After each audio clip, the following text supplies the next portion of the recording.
Hi friends, ఈ వీడియోలో మరికొన్ని ఫిబ్రవరి 2026 రిలేటెడ్ కరెంట్ అఫైర్స్ చూద్దామండి. ఆల్రెడీ మన ఛానల్లో 12 వీడియోస్ వరకు ఉన్నాయండి ఫిబ్రవరి 2026 రిలేటెడ్ కరెంట్ అఫైర్స్. అవి కూడా చూడండి. ఏ వీడియోలో కూడా క్వశ్చన్ ఆన్సర్ టైప్ లేదండి. సో ప్రతి టాపిక్ని ఎక్స్ప్లెయిన్ చేయడం, దానికి కావాల్సిన కరెంట్ అండ్ స్టాటిక్ జీకేని కూడా మీకు అందించడం జరిగింది. ఒకసారి చూడండి. నచ్చినట్లయితే please like, share and subscribe KK news 99. ఈరోజు వీడియో చూద్దామండి. First news. సో భారతదేశపు మొట్టమొదటి under water road come railway tunnel అన్నారండి. సో మొట్టమొదటి అన్నప్పుడు కంపల్సరీగా మనం నోట్ చేసుకోవాలి. సో అండర్ వాటర్ కింద రోడ్ కమ్ రైల్ టన్నెల్ని నిర్మిస్తున్నారు. ఎక్కడ, ఏ నది అనేది గుర్తుపెట్టుకుందాం మనం ఫస్ట్. ఫస్ట్ ఇది ఎక్కడంటే నీకు అస్సాం రాష్ట్రంలో అండి. అస్సాం రాష్ట్రంలో బ్రహ్మపుత్ర నది కింద దేశంలోనే మొట్టమొదటి నీటి అడుగున రహదారి మరియు రైలు సొరంగం మరియు రైలు సొరంగాన్ని నిర్మిస్తుంది. కేంద్ర ప్రభుత్వం నిర్మిస్తుంది. ఎక్కడంటే అస్సాంలో. ఏ నది అంటే బ్రహ్మపుత్ర. మరి దీని యొక్క బడ్జెట్ ఎంతంటే 18,662 కోట్లు భారీ వ్యయంతో చేపడుతున్నారు. ఇది ఏం చేస్తుందంటే, ఈ టన్నెల్ బ్రహ్మపుత్ర నదికి ఇరువైపులా ఉన్న నేషనల్ హైవే 15, నేషనల్ హైవే 715 ఈ రెండు ప్రాంతాలని అనుసంధానిస్తుంది. సో బ్రహ్మపుత్ర నదికి ఇరువైపులా 2 నేషనల్ హైవేస్ ఉన్నాయి. ఆ 2 నేషనల్ హైవేస్ని ఇది కలుపుతుంది. ఈ టన్నెల్ కలుపుతుంది. ఒకవైపు ఏమో నేషనల్ హైవే 15 ఉంది, ఇంకో సైడ్ ఏమో నేషనల్ హైవే 715 అని ఉంది. సో ఈ రెండింటిని ఈ యొక్క టన్నెల్ అనేది కలుపుతుందండి. సో నెక్స్ట్ ఇది ఏంటంటే, దేనికంటే ఇది ప్రయాణ సౌకర్యంతో పాటుగా దేశ రక్షణకు కూడా ఎంతో కీలకమని చెప్తున్నారు. నెక్స్ట్ ఈ ప్రాజెక్ట్ మొత్తం పొడవు, ఇది ఇంపార్టెంట్ చాలా. సో మొత్తం పొడవు 33.7 కిలోమీటర్స్. 33.7 కిలోమీటర్స్ మొత్తం పొడవు. అయితే దీంట్లో 33.7 కిలోమీటర్స్లో 15 కిలోమీటర్స్ అండర్ వాటర్లో ఉంటుంది. సో 15 కిలోమీటర్స్ నీటి అడుగు భాగాన 15 కిలోమీటర్స్ ఉంటుంది. ఈ యొక్క నీటి అడుగు భాగాన ఉన్న 15 కిలోమీటర్స్ సో ఎవరు దీన్ని పర్యవేక్షిస్తున్నారంటే, so border roads organisation and national highway authority of India సంయుక్తంగా పర్యవేక్షిస్తున్నారు. సో ఓవరాల్గా ఈ టన్నెల్ యొక్క లెంత్ వచ్చేసి, అంటే ఎన్ని కిలోమీటర్స్ ఈ యొక్క రోడ్ కమ్ రైలు టన్నెల్ ఉంది అంటే 33.7 కిలోమీటర్స్ ఉంటుంది. ఈ 33.7 కిలోమీటర్స్లో 15 కిలోమీటర్స్ కంప్లీట్గా అండర్ వాటర్ కింద ఉంటుంది. సో ఇది ఏంటంటే, ఐరోపాలోని ఇంగ్లీష్ ఛానల్ తరహాలో ఈ సొరంగాన్ని నిర్మించాలని ప్రభుత్వం భావిస్తుంది. నెక్స్ట్ ఇది మనకి అస్సాంలో కదా జరుగుతుంది. సో అస్సాం కొంచెం రిలేటెడ్గా పాయింట్స్ చూస్తే, అస్సాం ముఖ్యమంత్రి హిమంత్ బిశ్వ శర్మ గారు ఉన్నారు. గవర్నర్ లక్ష్మీప్రసాద్ ఆచార్య ఉన్నారు. రాజధాని దిస్పూర్. సో అట్లాగే ఈ యొక్క టన్నెల్ని పర్యవేక్షించేది ఎవరని చెప్పాను మీకు ఇప్పుడు. BRO అంటే border roads organisation and national highway authority of India. So BRO స్థాపన ఎప్పుడు జరిగిందంటే 1960లో జరిగింది. ప్రస్తుతం డైరెక్టర్ జనరల్ రఘు శ్రీనివాసన్ ఉన్నారు. So national highway authority of India స్థాపన ఎప్పుడు జరిగిందంటే 1988లో జరిగింది. చైర్మన్ సంతోష్ కుమార్ యాదవ్ గారు ఉన్నారు. సో ప్రధాన కార్యాలయం ఢిల్లీలో ఉన్నాయి వీటికి. ఇంకా నెక్స్ట్ న్యూస్ చూద్దాం. సో AI వినియోగిస్తున్న సంస్థలపై ICRIER అధ్యయనం. సో కంప్లీట్గా AI మీద డిపెండ్ అయి ఉన్న సంస్థల మీద ICRIER అనేది అధ్యయనం చేసింది. దీని యొక్క టైటిల్తో అధ్యయనం చేసిందంటే AI and jobs this time is no different. ఇది ఇంపార్టెంట్, గుర్తుపెట్టుకోండి. AI and jobs this time is no different అనే పేరుతో ఒక సమగ్ర అధ్యయనాన్ని విడుదల చేసింది. ఎవరంటే ICRIER. సో AI వినియోగాన్ని వినియోగిస్తున్న సంస్థలపైన అధ్యయనం చేసింది. ఆర్టిఫిషియల్ ఇంటెలిజెంట్ వినియోగిస్తున్న సంస్థలపైన అధ్యయనం చేసి ఏం చెప్పింది అంటే, ఉద్యోగ కోతలపై స్పష్టంగా చెప్పింది. ఏం చెప్పిందంటే, AI వల్ల, అంటే ఆర్టిఫిషియల్ ఇంటెలిజెంట్ వల్ల సామూహికంగా ఉద్యోగాల కోత ఉంటుందన్న భయాలను ఈ నివేదిక తోసిపుచ్చింది. సో ఆర్టిఫిషియల్ ఇంటెలిజెన్స్ అనేది ఉద్యోగాలను తొలగించడానికి బదులుగా పనిచేసే విధానాన్ని మారుస్తుందని పేర్కొంది. సో అది అంటే, మనం ఇప్పుడు ఆర్టిఫిషియల్ ఇంటెలిజెంట్ రావటం వల్ల ఉద్యోగాలు పోతాయి అనే ఒక భ్రమని వీళ్ళు తోసిపుచ్చారు. ఆర్టిఫిషియల్ ఇంటెలిజెన్స్ రావటం వల్ల ఉద్యోగాలు పోవటం కాదు, సో దానికి బదులుగా పనిచేసే విధానాన్ని మారుస్తుంది అనేది ఇక్కడ న్యూస్ అండి. సో నెక్స్ట్ న్యూస్ చూద్దామండి. సో భారత్లో మళ్ళీ వచ్చిందండి. మొట్టమొదటి అని వచ్చినప్పుడు మనం నోట్ చేసుకోమని చెప్తున్నాను. నేను కూడా అండర్లైన్ చేసి చెప్తున్నాను, మీరు గుర్తుపెట్టుకోండి. భారతదేశపు మొట్టమొదటి గోవు సంస్కృతి మ్యూజియం. సో గోవు సంస్కృతి మ్యూజియం అనేది ఎక్కడుందంటే మనం ప్లేస్ గుర్తుపెట్టుకోవాలి. ఉత్తరప్రదేశ్లో ఉందండి. సో ఉత్తరప్రదేశ్ మధుర దేశంలోనే మొట్టమొదటి గోవు సంస్కృతి మ్యూజియం అనేది ఇక్కడ ఏర్పాటు చేయడం జరిగింది.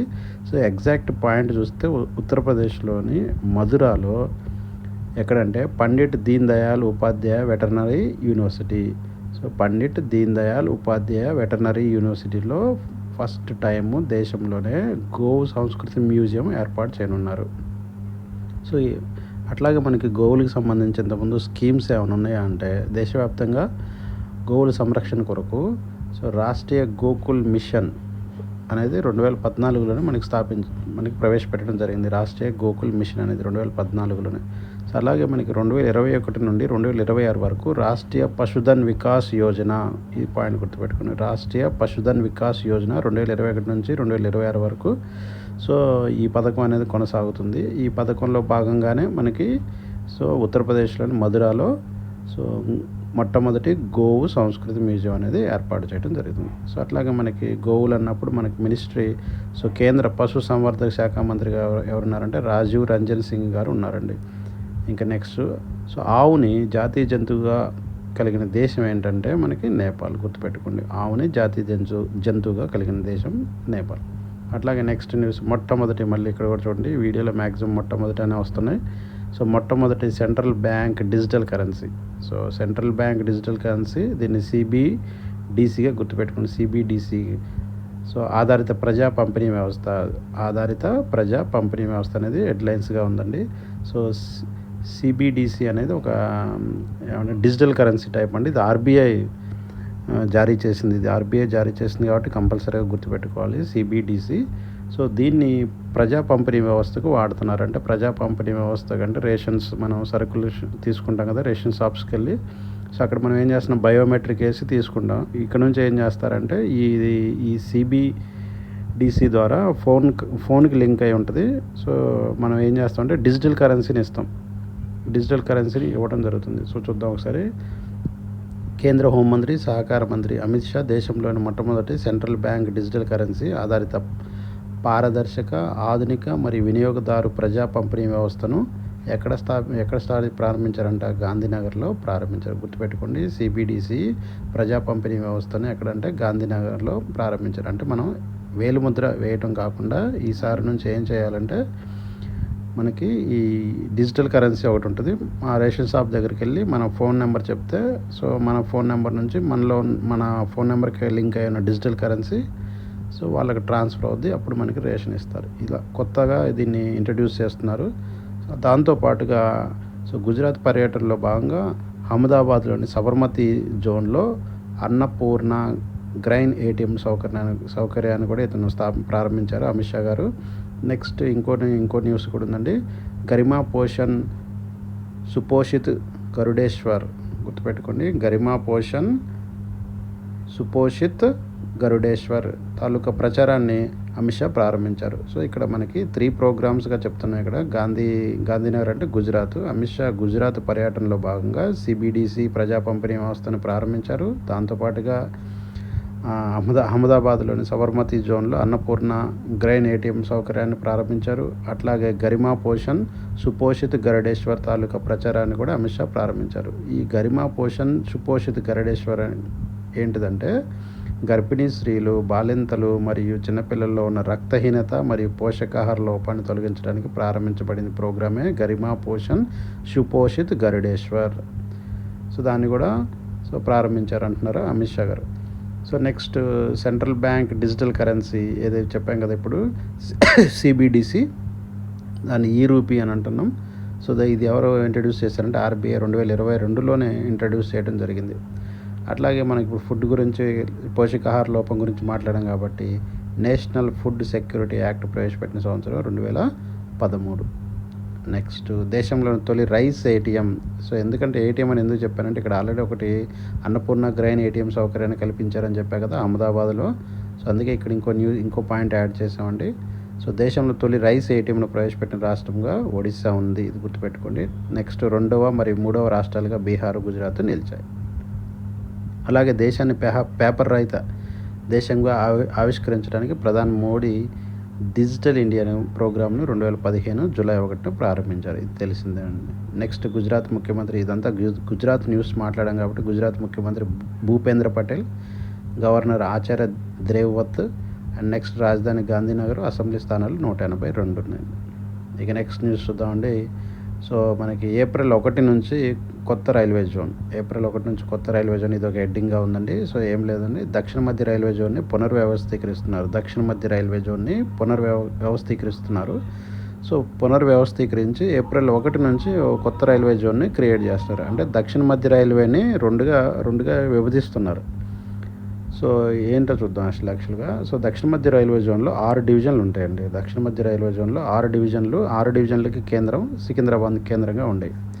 ఏంటి 6 డివిజన్లు అంటే ఫస్ట్ది వచ్చేసి సికింద్రాబాదు, హైదరాబాదు, నాందేడు, విజయవాడ, గుంటూరు, గుంతకల్లు, ఇలా 6 డివిజన్లతో ఉండేది ఫస్ట్ దక్షిణ మధ్య రైల్వే జోను. ఇప్పుడు ఏం చేశారంటే దక్షిణ మధ్య రైల్వే జోన్ను పునర్వ్యవస్థీకరిస్తున్నారని చెప్తాం కదా. సో ఏం చేస్తున్నారంటే సికింద్రాబాద్ కేంద్రంగా ఈ 6 డివిజన్స్లో 3 డివిజన్స్ ఏవైతే ఉన్నాయో సికింద్రాబాదు, హైదరాబాదు, నాందేడ్, ఈ మూడింటిని దక్షిణ మధ్య రైల్వే జోన్కి ఇచ్చేశారు 3 డివిజన్స్ని. మిగతా 3 డివిజన్స్ ఏవైతే ఉన్నాయో విజయవాడ, గుంటూరు, గుంతకల్లు, వీటిని ఏం చేశారంటే కొత్తగా ఒక జోన్ ఏర్పాటు చేశారు, దక్షిణ కోస్తా జోన్. సో అది గుర్తుపెట్టుకోండి, దక్షిణ కోస్తా జోన్. ఈ దక్షిణ కోస్తా జోన్కి మిగతా 3 జోన్స్ని ఇచ్చారు. దాంతో పాటుగా కోస్తా ప్రాంతంలో ఉన్న విశాఖపట్నం డివిజన్ కూడా కలిపారు. సో ఇప్పుడు మళ్ళీ ఒకసారి క్లారిటీగా తెలుసుకోండి. సో మనకి ఏంటంటే దక్షిణ మధ్య రైల్వే జోన్ అనేది ఒకటి ఉంది. ఈ దక్షిణ మధ్య రైల్వే జోన్ కింద 6 డివిజన్లు ఉన్నాయి. 6 డివిజన్లు ఏంటంటే సికింద్రాబాద్, హైదరాబాద్, నాందేడు, విజయవాడ, గుంటూరు, గుంతకల్లు, ఈ 6 డివిజన్లు ఉన్నాయి. ఇప్పుడు ఏం చేస్తున్నారంటే దక్షిణ మధ్య రైల్వే జోన్ని విభజిస్తున్నారు. విభజించడం వల్ల ఏం చేస్తున్నారంటే సికింద్రాబాద్, హైదరాబాద్, నాందేడ్ని దక్షిణ మధ్య రైల్వే జోన్ కింద నుంచి విజయవాడ, గుంటూరు, గుంతకల్లు, కొత్తగా విశాఖపట్నం డివిజన్ను కూడా కలిపి దక్షిణ కోస్తా జోన్గా ఏర్పాటు చేయడం జరుగుతుంది. సో ఇది ఎందుకు జరిగిందంటే ఆంధ్రప్రదేశ్ విభజన చట్టంలో విశాఖపట్నం కేంద్రంగా కొత్త రైల్వే జోన్ ఏర్పాటు చేయనున్నట్లు అప్పటి ప్రభుత్వం హామీ ఇచ్చింది. సో హామీ ఇచ్చారు కాబట్టి ఇప్పుడు దక్షిణ మధ్య రైల్వేని 2గా విభజిస్తున్నారు. సో నెక్స్ట్ ఇలా విభజించడం వల్ల కొన్ని మార్పులు జరుగుతాయి. ఇది కొంచెం బాగా డీప్ అండి ఇది. సో ఇన్ కేసు మనకి కాంపిటేటివ్ ఎగ్జామ్స్ రాసేటప్పుడు, సో గ్రూప్ 2, గ్రూప్ 1 లెవెల్ రాస్తున్నప్పుడు కరెంట్ అఫైర్స్ బాగా డెప్త్గా అడుగుతారు. అందువల్ల దీన్ని నేను ప్రిపేర్ చేయడం జరిగింది.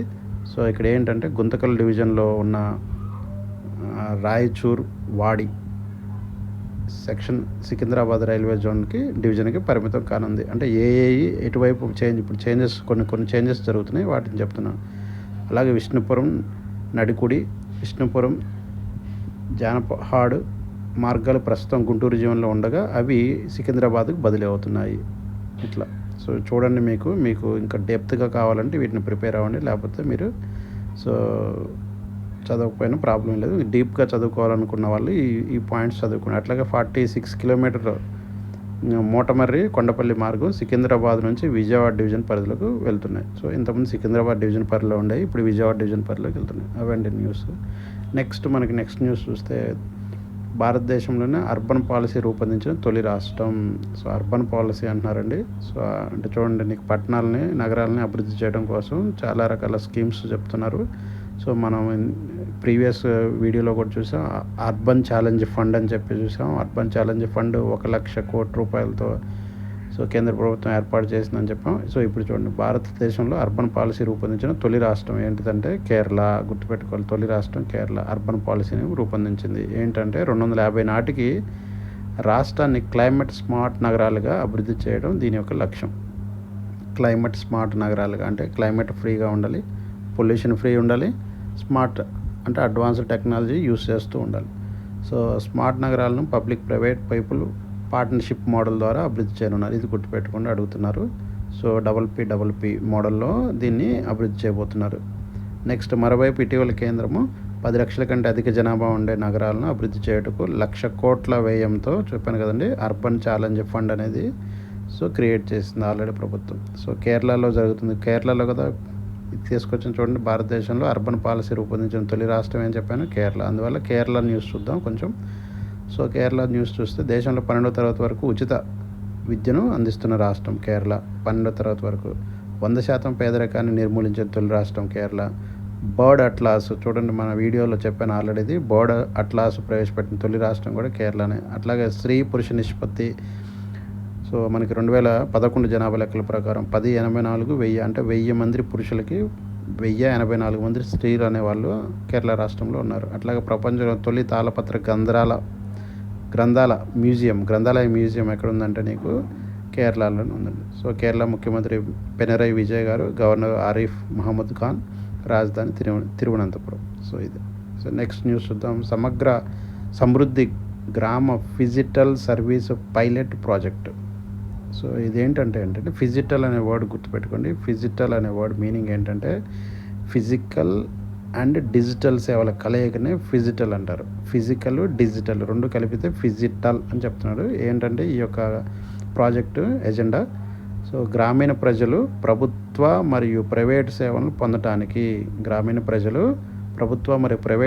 పొందటానికి పట్టణాలకు వెళ్లాల్సిన అవసరం లేకుండా వారి గ్రామంలోనే అన్ని సౌకర్యాలు కల్పించడం ఈ ప్రాజెక్టు ప్రధాన లక్ష్యం.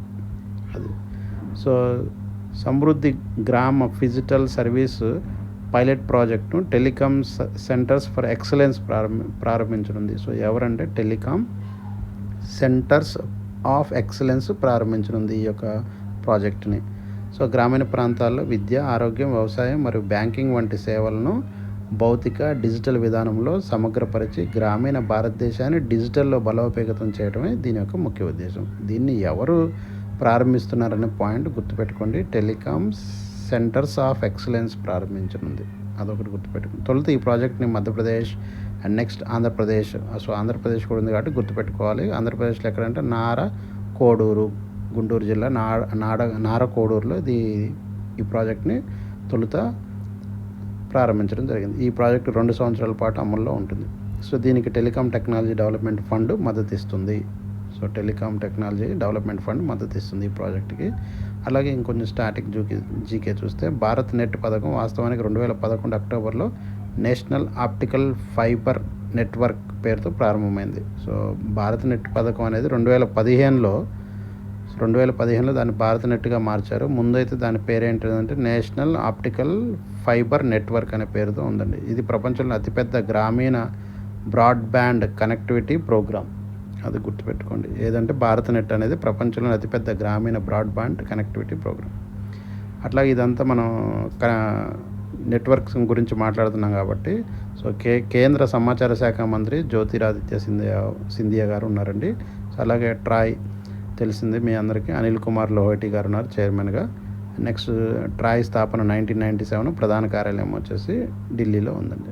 ఇక నెక్స్ట్ న్యూస్ చూద్దాం. మోస్ట్ ఇంపార్టెంట్ 100 కోట్లతో ఆంధ్రప్రదేశ్ వెల్త్ ఫండ్ అంటున్నారు.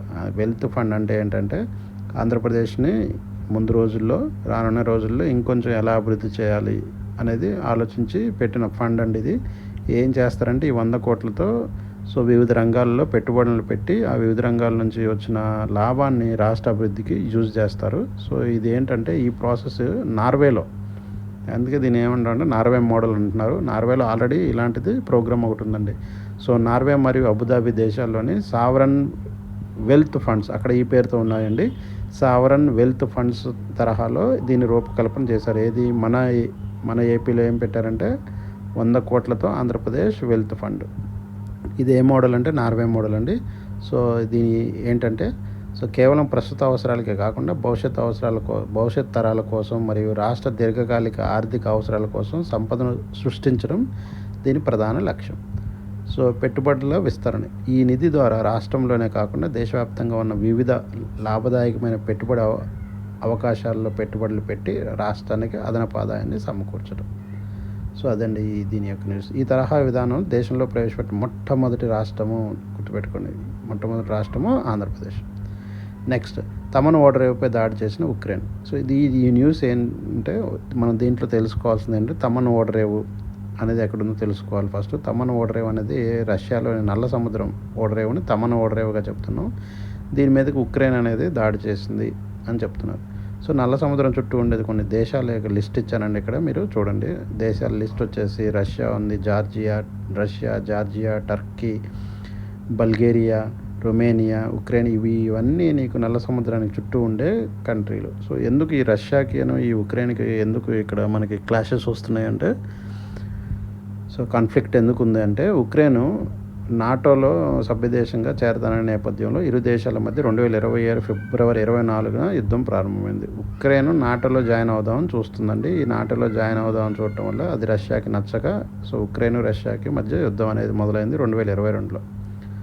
సో నాటోలో మొత్తం సభ్య దేశాలు 32, ఇవి పూర్తిగా కమ్యూనిస్టు దేశాలకు వ్యతిరేకంగా వ్యవహరించడం జరుగుతుంది ఈ నాటోలో ఉన్న సభ్య దేశాలు. సో 2023లో 31 దేశంగా ఫిన్లాండ్, 2024లో 32 దేశంగా స్వీడన్ సభ్యత్వం పొందాయి. ఇదండి న్యూస్. నెక్స్ట్ న్యూస్ చూద్దాం. సో ఐఐటి మద్రాస్ 600 కోట్ల డీప్ టెక్ ఫండ్, చాలా ఇంపార్టెంట్ అండి. 600 కోట్ల deep tech fund IIT Madras. చూద్దాం అదేంటి news. So IIT Madras research park మరియు యూనికార్న్ ఇండియా వెంచర్స్, జాగ్రత్తగా గుర్తుపెట్టుకోండి. యూనికార్న్ ఇండియా వెంచర్స్ ఒకటి, ఐఐటి మద్రాస్ రీసెర్చ్ పార్క్ ఒకటి, ఈ రెండు కలిసి IIT Madras unicorn frontier fund అనేది ఒకటి ఏర్పాటు చేసుకున్నారు. IIT Madras unicorn frontier fund అది ఎన్ని కోట్లతో అంటే 600 కోట్లతో డీప్ టెక్ నిధిని ప్రారంభించడం జరిగింది. ఈ డీప్ టెక్ అంటే ఏంటో తెలుసుకుందాం ఫస్ట్. డీప్ టెక్ రంగాల్లో స్టార్టప్లను ప్రోత్సహించడం. డీప్ టెక్ రంగాలంటే ఏంటంటే, so robotics, space techs, next defence tech, semiconductors, meditech, వీటన్నిటిని ఏమంటామంటే మనం డీప్ టెక్ కంపెనీస్ అంటాం. వీటిని అభివృద్ధిపరచడం కోసం, ఇంకా అభివృద్ధిపరచడం, వీటిల్లో స్టార్టప్లను అభివృద్ధిపరచడం కోసం IIT Madras and unicorn India ventures ఇవి రెండు కలిసి ఒక 600 కోట్ల నిధిని ఏర్పాటు చేశాయి. వీటిని అభివృద్ధి చేయడం కోసం, డీప్ టెక్ రంగంలోని స్టార్టప్లను ప్రోత్సహించడం కోసం. సో డీప్ టెక్ రంగాలంటే చెప్పాను కదండి, robotics, space tech, defence tech, semiconductors, med tech. So ముఖ్యంగా పరిశోధన స్థాయి నుండి వాణిజ్య స్థాయికి ఎదిగే క్రమంలో ఎదురయ్యే ఆర్థిక ఇబ్బందులను తొలగించడం దీని యొక్క ఉద్దేశం. నెక్స్ట్ డీప్ టెక్ కంపెనీ అంటే అసలు ఏంటంటే, డీప్ టెక్ కంపెనీ అంటే కంపెనీ రిజిస్టర్ 20 సంవత్సరాలుగా ఉండాలి మరియు ఒక ఆర్థిక సంవత్సరంలో 300 కోట్ల లాభాన్ని పొందాలి. సో 300 కోట్ల లాభం ఉంటే దాన్ని డీప్ టెక్ కంపెనీగా చెప్పడం జరుగుతుంది ఒక ఆర్థిక సంవత్సరంలో. అట్లాగే యూనికార్న్ కంపెనీలు అంటే ఏంటంటే $1 బిలియన్ కంటే ఎక్కువ విలువ ఉంటే, ఆ కంపెనీ యొక్క విలువ $1 బిలియన్ అంటే దగ్గర 8,300 కోట్ల కంటే ఎక్కువ విలువ ఉంటే కంపెనీ విలువ, దాన్ని ఏమంటారంటే యూనికార్న్ కంపెనీ అంటారండి. సో అలాగే మనకి యూనికార్న్ అనే పదాన్ని 2013లో వెంచర్ క్యాపిటలిస్ట్ ఐవలీన్ లీ రూపొందించారు. ఆ వర్డ్ అనేది తీసుకొచ్చింది ఐవలీన్ లీ అనేది, యూనికార్న్ అనే వర్డ్ని తీసుకొచ్చారు. యూనికార్న్ కంపెనీ అంటే కంపల్సరీగా 8,300 కోట్ల విలువ ఉంటుంది ఆ కంపెనీకి. సో మరి దేశంలో 2025 వరకు గుర్తించబడిన మొత్తం యూనికార్న్ స్టార్టప్లు 133 ఉన్నాయండి. అట్లాగే ఐఐటి వచ్చింది కాబట్టి ఐఐటి మద్రాస్ డైరెక్టర్ వి కామకోటి, చైర్మన్ పవన్ కుమార్. సో స్థాపన 1959. ఓకేనా. నెక్స్ట్ మరోవైపు చాలా ఇంపార్టెంట్ అనేది, సో మరోవైపు ఐఐటి మద్రాసు తన తొలి విదేశీ క్యాంపస్ను టాంజానియాలో ఏర్పాటు చేయడం జరిగింది. టాంజానియాలో నేను చెప్పుకున్నాం కండి మనం. సో లాస్ట్ వీడియోలో ఏం చెప్పానంటే, విదేశీయులకు భారత విద్యార్థులు వెళ్ళడం తగ్గింది అని చెప్పాం కదా. సో ఎందుకు తగ్గింది అంటే, విదేశాలను ఉన్న యూనివర్సిటీస్ భారత్లో పెడుతున్నారని. సో అలాగే మన భారత యూనివర్సిటీస్ విదేశాల్లో కూడా ఎస్టాబ్లిష్ చేయడం జరిగింది. సో అలాంటిది ఒక ఎగ్జాంపుల్ ఐఐటి మద్రాస్ అనేది టాంజానియాలో ఏర్పాటు చేయడం జరిగింది. సో ప్రపంచంలో తొలి కృత్రిమ వజ్రాల తయారీ కేంద్రాన్ని కూడా సో ఐఐటి మద్రాసులో నెలకొల్పడం జరిగింది. సో ఇవ్వండి ఈ వీడియోలో మనం నేర్చుకున్న ఫిబ్రవరి 2026 కరెంట్ అఫైర్స్. సో నా కంటెంట్ కనుక మీకు నచ్చినట్లయితే please like, share, subscribe for more videos. Thank you all. KK News 99.